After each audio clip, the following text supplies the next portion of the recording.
PEGI 16.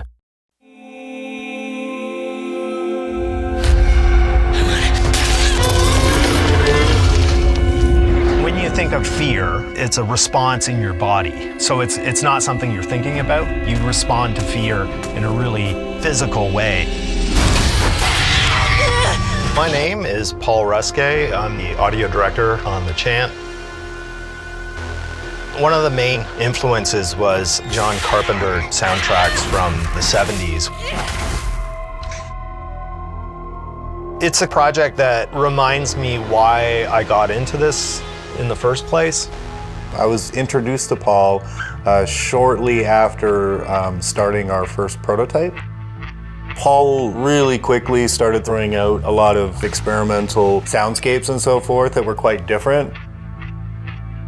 I think on that end, Paul has taken quite an unorthodox approach to doing the sound design and the music for this game. I think it's created a really interesting result.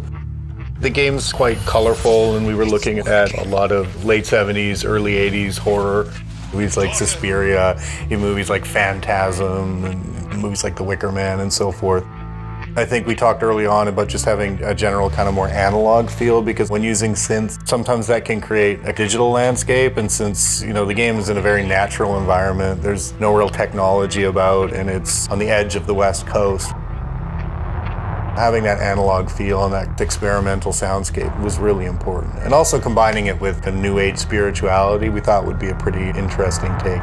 It was easy to get excited about the project just because the references were really compelling, and it seemed to me like it would be a really fun project to creatively explore. The thing about working with Mike is he's very instinctual in terms of his response to the experience, and he's been a great collaborator guiding me towards those classic movies from the 70s and 80s, but he did want something original. Find her! Bring her back to me! For the opening prologue chase scene, it needed a kind of energy and a kind of franticness that I wasn't able to land because I was using synths and samplers. So I collaborated with a great drummer, Francesca, who's based in Milan, Italy. She just played these amazing, frantic, free jazz drum parts. What she created was the exact franticness in the playing that lent itself really well to that opening prologue scene. At a certain point, we realized that certain sections actually didn't need music. An example of that would be the Spirit Forest in Chapter 5, where we want this thing to sound really scary, we want the game player to really feel on edge, and have this feeling that there's things in the woods and they're moving around. And what we found was by just taking the music out was way more effective in creating the tension that we wanted. In terms of the creature sound design, I think my favorite is the Manticore.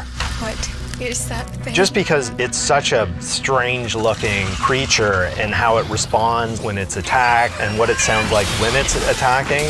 Mike was really looking for something that was going to make the game player feel terrified.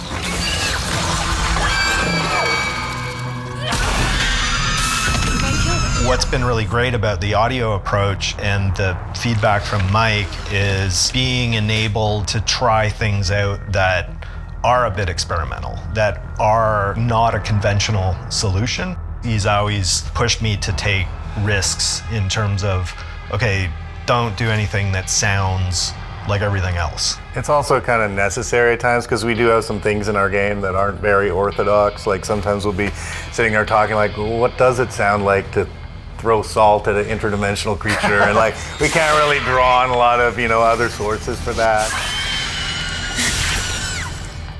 It was great where we ended up, because if it's scaring us and we know that it's going to be happening, then we know we've done our job right.